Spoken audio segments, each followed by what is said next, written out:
Napansin mo ba na habang tumatanda ka, mas mabilis ka mapagod kahit konti lang ang ginagawa mo? Parang dati kaya mo pa pero ngayon parang may kulang. What if I tell you na hindi lang ito dahil sa edad? May isang tahimik na parte ng katawan mo na pwedeng dahilan nito. Ang kidneys mo. Tahimik silang nagtatrabaho araw-araw. Pero kapag napabayaan, unti-unti nilang hinihila, pababa ang buong katawan mo. Importante ang topic na ito kasi karamihan sa seniors hindi alam na ang kidney problems ay madalas walang maagang sintomas. Walang sakit, walang warning. Bigla mo na lang malalaman kapag malala na. Pero ang magandang balita ay ito. May mga simpleng pagkain na pwede mong kainin araw-araw na tumutulong para manatiling malusog ang kidneys mo kahit senior ka na. Hindi kailangan ng mahal na gamot o komplikadong diet. Ang kailangan lang ay tamang kaalaman at consistency. Ang kidneys mo ay parang tahimik na katulong. Kapag inalagaan mo, tutulungan ka nilang maging mas magaan ang pakiramdam, mas malinaw ang isip at mas may lakas sa araw-araw. Unang dapat maintindihan ng seniors ay ito. Ayaw ng kidneys ang sobra at kulang. Ayaw nila ng extreme. May mga seniors na halos hindi na kumakain dahil akala nila mas mabuti iyon sa katawan. Meron din namang sobra sa alat at processed food. Parehong mali. Ang kidneys ay gumagana ng maayos kapag balance ang kinakain mo. Isa sa pinaka-gentle at kidney-friendly na pagkain ay kalabasa. Madalas na itong kinakain ng mga Pilipino, pero hindi natin alam kung gaano ito kahalaga sa kidney health.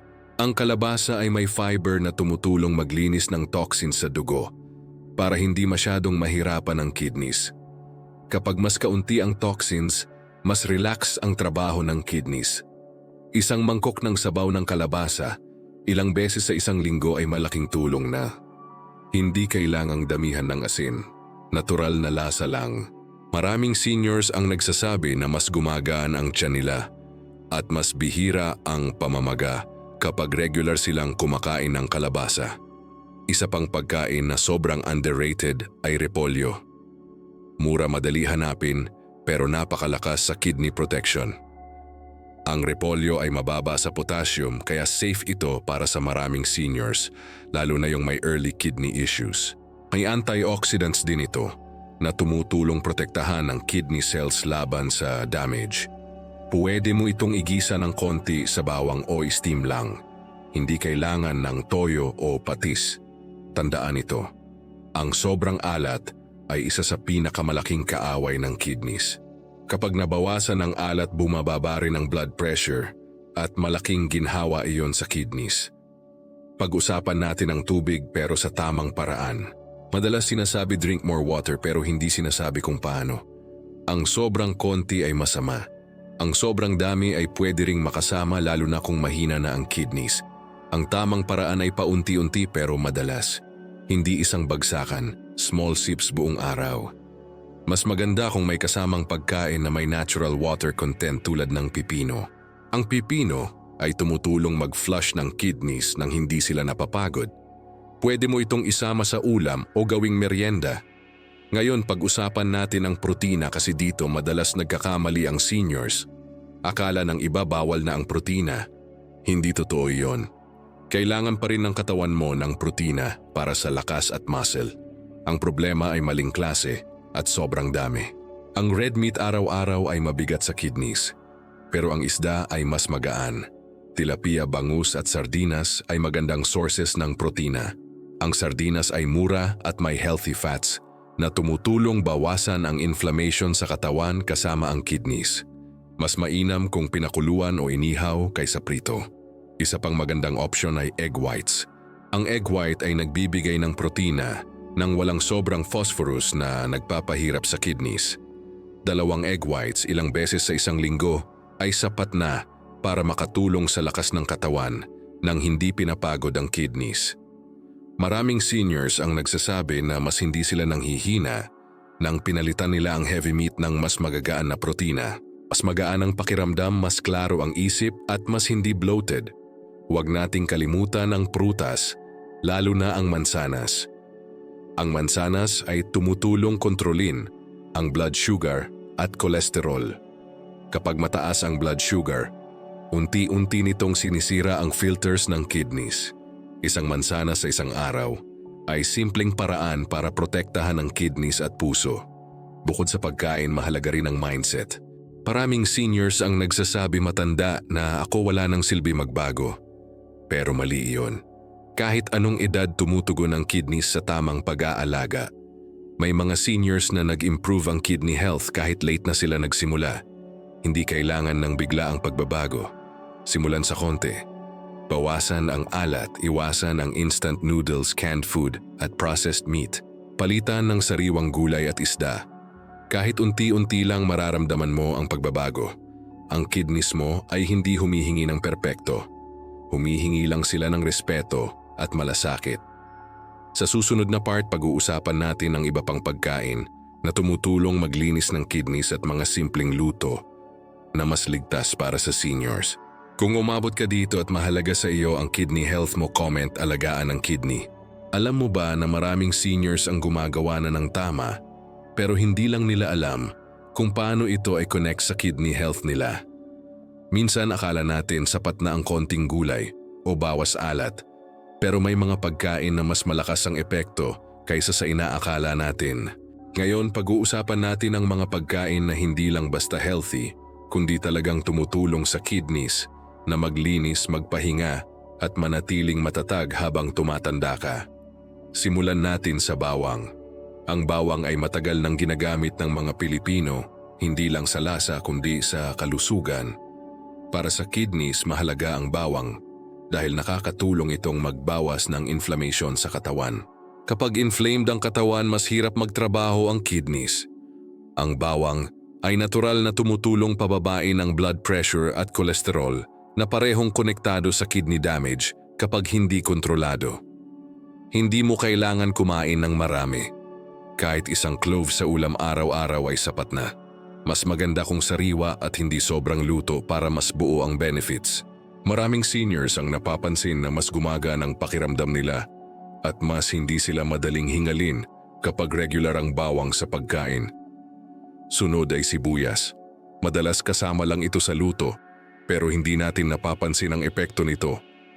Ang sibuyas ay may antioxidants na tumutulong protektahan ang kidney cells laban sa stress at damage. Mababa rin ito sa potassium kaya safe sa maraming seniors. Ang simpleng ginisang gulay na may sibuyas ay mas mabuti kaysa sa processed food na puno ng asin. Ngayon pag-usapan natin ang kamote. Maraming seniors ang umiiwas dito dahil sa takot sa sugar. Pero ang kamote ay ibang klase ng carbohydrate. Mabagal itong tunawin ng katawan kaya hindi biglang tumataas ang blood sugar. Kapag kontrolado ang blood sugar, mas protektado ang kidneys. Ang kamote ay may fiber din na tumutulong magtanggal ng waste sa katawan. Ang sikreto ay portion control. Isang maliit na kamote sapat na. Huwag iprito. Mas mainam kung pinakuluan o inihaw. Maraming seniors ang nagsasabing mas busog sila mas matagal at mas stable ang energy kapag kamote ang kinain kaysa kanin sa gabi. Isa pang pagkain na malaking tulong ay puting bigas kapag tama ang dami. Oo, tama ang basa mo. Hindi kailangan iwasan ang kanin completely. Ang mahalaga ay hindi sobra. Ang sobrang carbs ay nagiging sugar at stress sa kidneys. Pero ang sapat na kanin ay nagbibigay ng energy na kailangan ng katawan para hindi manghina. Mas mainam kung hahaluan ng gulay ang kanin. Halimbawa, lugaw na may kalabasa o repolyo. Mas madali itong tunawin at mas magaan sa kidneys. Ang pagkain ay hindi lang tungkol sa kung ano ang kinakain, kundi paano ito pinagsasama. Pag-usapan natin ang oil o mantika. Maraming seniors ang gumagamit pa rin ng reused oil o mantikang madilim na. Ito ay masama sa kidneys at puso. Ang lumang mantika ay nagpapalala ng inflammation. Kung gagamit ng mantika konti lang at siguraduhing sariwa, mas mainam ang paglaga pagpapasingaw o pag-ihaw kaysa pagprito. Ngayon pag-usapan natin ang gatas at dairy. Hindi lahat ng seniors ay kailangan iwasan ito pero kailangan maging maingat. Ang sobrang dairy ay mataas sa phosphorus na nagpapahirap sa kidneys. Kung iinom ng gatas, piliin ang low phosphorus option at huwag araw-araw kung may kidney concerns. Maraming seniors ang mas gumaga ng pakiramdam nang pinalitan nila ang gatas ng tubig o herbal tea. Ang simpleng tsaa tulad ng salabat ay pwedeng makatulong sa circulation at hydration ng hindi sinasaktan ng kidneys. Isa pang mahalagang pagkain ay berries, kung available tulad ng strawberries o blueberries. Hindi ito palaging mura, pero kahit paminsan-minsan ay malaking tulong. Ang berries ay may antioxidants na tumutulong protektahan ang kidneys mula sa damage. Kung hindi available, pwedeng mansanas o peras bilang alternatibo. Ngayon pag-usapan natin ang habit sa pagkain. Huwag kumain ng sobrang late sa gabi. Kapag late ka kumain, nagtatrabaho ang kidneys habang dapat nagpapahinga ang katawan. Mas maganda ang maagang hapunan at mas magaang pagkain sa gabi. Ito ay simpleng pagbabago pero malaking tulong. Isa pang common mistake ng seniors ay pagkain kapag bored o stressed. Kapag emotional eating, madalas napapasobra sa alat at processed food. Kapag napansin mo na kumakain ka, hindi dahil gutom kundi dahil lungkot, huminto ka sandali.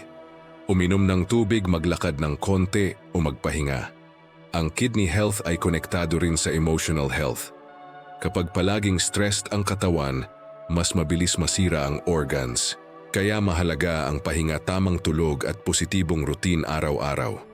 Maraming seniors ang nag-improve ang kidney numbers hindi dahil sa isang malaking pagbabago, kundi dahil sa consistent na maliliit na hakbang. Mas maayos na pagkain, mas kaunting alat, mas tamang oras ng pagkain. Lahat ng ito ay pinagsasama-sama para protektahan ang kidneys. Habang nagpapatuloy tayo sa susunod na part, pag-uusapan natin ang mga pagkain at inumin na dapat limitahan at kung paano palitan ang mga ito ng mas ligtas na options. Hindi ito tungkol sa takot kundi sa empowerment. May kontrol ka pa rin sa kalusugan mo kahit senior ka na. Kung kasama ka pa rin hanggang dito at gusto mong protektahan ang kidneys mo, comment protektahan ang kidney. Sa puntong ito baka napapansin mo na hindi pala sobrang komplikado ang pag-aalaga ng kidneys. Hindi ito tungkol sa takot kundi tungkol sa tamang pagpili araw-araw. Ngayon pag-uusapan natin ang mga pagkain at inumin na madalas hindi napapansin ng seniors na pwedeng makasama sa kidneys at kung paano sila palitan ng mas ligtas na options nang hindi ka nahihirapan o nalulungkot sa pagkain. Simulan natin sa asin dahil ito ang pinakatahimik na kalaban ng kidneys. Maraming seniors ang nasanay sa maalat na pagkain dahil yun ang nakasanayan mula noon. Pero habang tumatanda tayo, mas nagiging sensitibo ang kidneys sa sodium. Kapag mataas ang sodium, tumataas ang blood pressure at mas napapagod ang kidneys sa pag-filter ng dugo. Hindi mo kailangang tanggalin ang asin agad-agad. Ang mahalaga ay bawasan ito paunti-unti. Kapag nasanay ang panlasa mo, mapapansin mo na mas naa-appreciate mo ang natural na lasa ng pagkain. Isa sa pinakamagandang pamalit sa asin ay herbs at natural flavor tulad ng bawang, sibuyas, dahon ng laurel at calamansi. Kahit konting calamansi sa ulam ay nagbibigay ng lasa ng hindi sinisira ang kidneys. Maraming seniors ang nagulat na mas masarap pala ang pagkain kahit kaunti lang ang asin. Pag-usapan natin ang instant noodles at delata. Ito ay convenient, mura at mabilis lutuin pero napakataas sa sodium at preservatives. Ang regular na pagkain nito ay unti-unting sumisira sa kidney filters. Hindi kailangan ipagbawal agad kung ito ang nakasanayan. Ang pwede gawin ay limitahan. Halimbawa kung dati araw-araw, ngayon minsan isang beses sa isang linggo na lang. Palitan ng sabaw ng gulay o lugaw na may kalabasa at repolyo.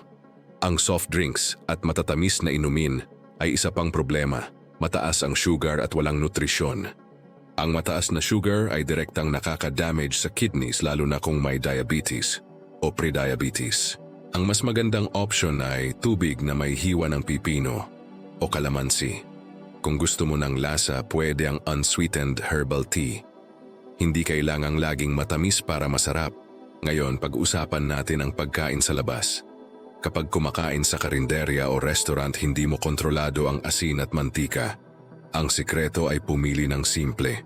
Iwasan ang sabaw na maalat at piliin ang inihaw, pinakuluan o steamed. Pwede ring humingi ng konting sabaw lang o dagdag gulay. Ang maliit na request ay malaking tulong sa kidneys mo. Isa pang madalas makalimutan ay portion size. Kahit healthy ang pagkain, kapag sobra pa rin ito, ay nagiging problema. Ang kidneys ay masaya sa sapat lang. Kapag busog na, huwag pilitin ubusin ang pagkain. Maraming seniors ang lumaki sa paniniwalang bawal magtira. Pero ang kalusugan ay mas mahalaga kaysa sa empty plate. Pag-usapan natin ang oras ng pagkain. Ang pagkain ng sobrang late ay nagpapahirap sa kidneys dahil nagtatrabaho sila habang dapat nagpapahinga ang katawan. Mas mainam ang hapunan na mas maaga at mas magaang. Halimbawa, gulay, isda at kaunting kanin. Maraming seniors ang nagsasabi na mas mahimbing ang tulog nila at mas magaan ang pakiramdam sa umaga kapag maaga silang kumain. Ngayon, isang mahalagang bahagi na hindi pagkain pero direktang nakakonect sa kidneys ay galaw ng katawan. Ang simpleng paglakad araw-araw ay tumutulong sa circulation. Kapag maganda ang daloy ng dugo, mas epektibo ang kidneys sa trabaho nila. Hindi kailangan ng intense exercise. Kahit 15 minutes na lakad ay sapat na. Ang consistency ang mahalaga. Isa pang bagay na nakakatulong ay tamang tulog. Kapag kulang ang tulog, tumataas ang stress hormones na nakakaapekto sa kidneys. Ang katawan ay nag-aayos habang natutulog. Kung palaging puyat, mas mabilis mapagod ang organs. Sikaping magkaroon ng regular na oras ng tulog. Iwasan ang heavy meals bago matulog. Ngayon, balikan natin ang mga pagkain na nagbibigay proteksyon sa kidneys. Bukod sa kalabasa, repolyo, mansanas at isda, mahalaga rin ang sapat na gulay araw-araw. Hindi kailangang marami. Isang plato na may iba-ibang kulay ay sapat na. Mas maraming kulay, mas maraming nutrients. Ang katawan ay mas nakaka-recover kapag kompleto ang nutrisyon. Maraming seniors ang natatakot kapag naririnig ang salitang kidney disease. Pero ang kaalaman ay nagbibigay ng kapangyarihan. Kapag alam mo kung ano ang kakainin at iiwasan, mas nagiging kampante ka. Hindi ka na basta-basta kakain dahil sa nakasanayan, kundi dahil alam mo na mas mabuti ito para sa katawan mo. Hindi mo kailangang gawin lahat agad. Pili ka ng isang pagbabago ngayong linggo. Halimbawa, bawasan ang asin o palitan ang soft drinks ng tubig. Sa susunod na linggo, dagdagan ng gulay. Unti-unti pero tuloy-tuloy. Ang kidneys ay tumutugon sa consistency, hindi sa biglaang effort. Habang papalapit tayo sa susunod na bahagi, mas lalalim pa natin ang pag-unawa kung paano protektahan ang kidneys sa pang-araw-araw na buhay, lalo na sa edad ng seniors. Hindi pa huli ang lahat. Habang humihinga ka, may pagkakataon ka pang pumili ng mas mabuting kalusugan. Kung nakaabot ka dito at seryoso ka sa pag-aalaga ng kidneys mo, comment alaga kidney araw-araw. Sa part na ito, gusto kong ilapit pa sa totoong buhay ang usapan natin. Kasi ang totoo, maraming seniors ang alam na ang tama pero hirap gawin dahil sa nakasanayan araw-araw. Kaya ngayon, pag-uusapan natin kung paano mo isasama ang kidney-friendly na pagkain at habits sa normal mong routine nang hindi ka nahihirapan at hindi mo nararamdamang parang parusa ang pagiging healthy. Simulan natin sa pamamalengke at paghahanda ng pagkain. Dito pa lang, marami ng seniors ang pwedeng gumawa ng mas magandang desisyon. Kapag namimili ka, piliin mo ang simple at sariwa. Gulay na mukhang presko, isda na hindi maalat at prutas na hindi overripe. Hindi kailangan ng imported o mahal. Ang katawan mo hindi tumitingin sa presyo kundi sa kalidad. Kapag nagluluto, isipin mo lagi ito. Mas kaunti ang sangkap, mas mabuti para sa kidneys. Kapag sobrang daming pampalasa, mas mataas ang sodium at mas mahirap sa kidneys. Subukan mong gawing basic ang luto. Bawang sibuyas, kaunting mantika, gulay, at protina, sapat na iyon. Maraming seniors ang nagsasabing mas ramdam nila ang natural na lasa ng pagkain kapag nasanay na sila. Ngayon, pag-usapan natin ang sabaw. Maraming Pilipino ang mahilig sa sabaw pero kadalasan maalat. Ang sabaw ay pwedeng maging kaibigan o kaaway ng kidneys, depende sa paraan ng pagluto. Kung gagawa ng sabaw, mas mainam ang gulay, based na sabaw, tulad ng sayote, kalabasa o repolyo. Iwasan ang sabaw na galing sa cubes o powders dahil mataas ang sodium. Tuloy ang mainit na sabaw na hindi maalat ay nakakatulong sa hydration at digestion. Kapag maayos ang digestion, mas kaunti ang toxins na kailangan linisin ng kidneys. Simple pero malaki ang epekto. Isa pang mahalagang usapan ay merienda. Maraming seniors ang nasisira ang kidney health dahil sa maling merienda. Chichirya processed snacks at matatamis ang madalas kainin. Kung pwede, palitan ito ng prutas tulad ng mansanas, peras o kahit nilagang kamote, mas mabuti. Ang merienda ay hindi kailangang malaki. Layunin lang nito na panatilihin ang energy at maiwasan ang sobrang gutom. Ngayon, pag-usapan natin ang pagkain kapag may handaan. Hindi maiiwasan ang fiesta, birthday o reunion. Hindi mo kailangang tanggihan lahat ng pagkain. Ang mahalaga ay piliin mo kung ano ang kakainin. Tikim lang sa maalat o prito, tapos punuin ang plato ng gulay at isda kung meron. Ang kidneys ay masaya kapag may kontrol ka, kahit may okasyon. Pag-usapan din natin ang pag-inom ng gamot at supplements. Maraming seniors ang umiinom ng kung ano-anong supplements dahil sa payo ng kakilala. Tandaan ito, hindi lahat ng supplement ay safe para sa kidneys. Ang sobrang vitamins, lalo na kung hindi kailangan, ay pwedeng mag-overload sa kidneys. Bago uminom ng kahit ano, itanong muna kung kailangan talaga. Minsan sapat na ang tamang pagkain. Isa pang tahimik na factor ay pain relievers. Ang madalas na pag-inom ng pain relievers ay pwedeng makasira ng kidneys kapag nasobrahan. Kung masakit ang katawan, subukan muna ang pahinga, warm compress o stretching bago uminom ng gamot. Ang katawan ay may kakayahang mag-heal kung bibigyan ng tamang pagkakataon. Ngayon, pag-usapan natin ang routine sa umaga. Ang umaga ay mahalaga sa kidney health. Ang pag-inom ng isang basong tubig pagkagising ay tumutulong. Ay activate ang kidneys. Hindi kailangang malamig. Room temperature lang ay sapat na. Kasabay nito ang magaang galaw tulad ng pag-stretch o maikling lakad ay nakakatulong sa circulation. Sa tanghali at gabi, mas maging mindful sa dami at alat ng pagkain. Tandaan, hindi paramihan, kundi sapat lang. Kapag busog ka na, huminto ka na. Ang kidneys ay hindi napapagod kapag marunong kang tumigil. Isa pang mahalagang aspeto ay emosyon. Kapag palaging galit, stressed o malungkot ang katawan, ay naglalabas ng hormones na nakakaapekto sa kidneys. Hindi ito madalas na pag-uusapan pero mahalaga. Ang simpleng paghinga, pagdarasal o pakikipag-usap sa mahal sa buhay ay malaking tulong sa kalusugan. Maraming seniors ang gumagaling ang pakiramdam, hindi lang dahil sa pagkain kundi dahil sa pagbabago ng pananaw. Kapag pinili mong alagaan ang sarili mo, parang sinasabi mo rin sa katawan mo na mahalaga ka pa rin. Ang kidneys ay bahagi ng sistemang ito. Kapag inalagaan mo sila, tutulungan ka nilang maging mas matatag araw-araw.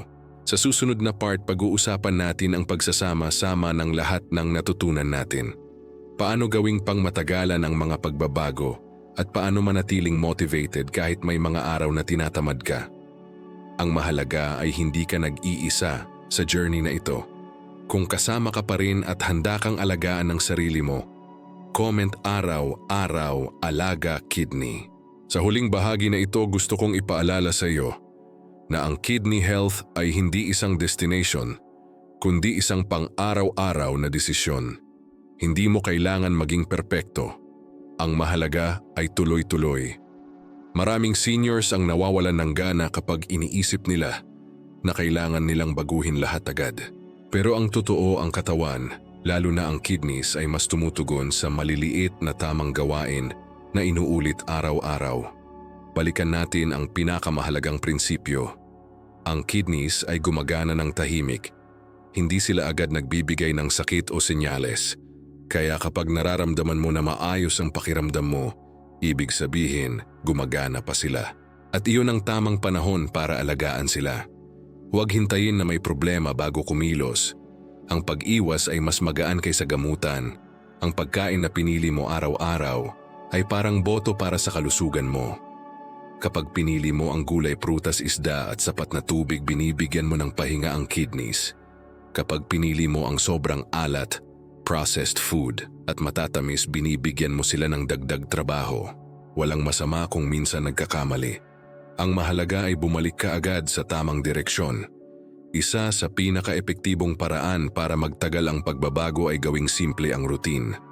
Huwag kang gumawa ng komplikadong meal plan na mahirap sundan. Pili ka ng ilang pagkain na alam mong kaya mong kainin palagi. Halimbawa, kalabasa, repolyo, isda, mansanas at kamote. Ikot-ikutin mo lang ang mga ito. Ang paulit-ulit na simpleng pagkain ay mas sustainable kaysa sa pabago-bagong diet. Magandang tanungin ang sarili mo tuwing kakain ka. Ito ba ay makakatulong sa kidneys ko o magpapahirap? Hindi mo kailangang maging doktor para sagutin iyon. Kapag sariwa at hindi maalat, malamang makakatulong. Kapag instant maalat at processed, malamang hindi. Sa simpleng tanong na iyon, nagiging mas aware ka sa choices mo. Ngayon, pag-usapan natin ang motivation. May mga araw na tinatamad ka. Normal iyon lalo na sa seniors. Sa mga araw na iyon, huwag mong pilitin ang sarili mo na maging perfect. Pili ka lang ng isang tamang gawain. Halimbawa, uminom ng sapat na tubig o bawasan ang asin sa isang meal. Kahit isang tamang desisyon lang sapat na yon para manatili ka sa tamang landas. Mahalaga rin ang suporta. Kung may kasama ka sa bahay, ipaalam mo sa kanila ang goal mo. Sabihin mo na gusto mong alagaan ang kidneys mo. Kapag alam ng pamilya, mas madali silang umintindi at sumuporta. Kahit ang simpleng pagbawas ng asin sa ulam ay mas madali kapag lahat ay aware. Kung mag-isa ka naman, tandaan ito, hindi ka nag-iisa. Maraming seniors ang dumadaan sa parehong journey. Ang kaalaman na meron ka ngayon ay nagbibigay sa iyo ng kontrol. Hindi ka na basta kumakain dahil nakasanayan, kundi dahil pinipili mo ang mas mabuti para sa sarili mo. Ang isa pang mahalagang bagay ay pasensya. Ang kidneys ay hindi gumagaling overnight. Tulad ng tahimik nilang pagtatrabaho, tahimik din ang pag-improve nila. Minsan hindi mo agad mararamdaman, pero sa loob ng katawan mo, may mga pagbabago nang nangyayari.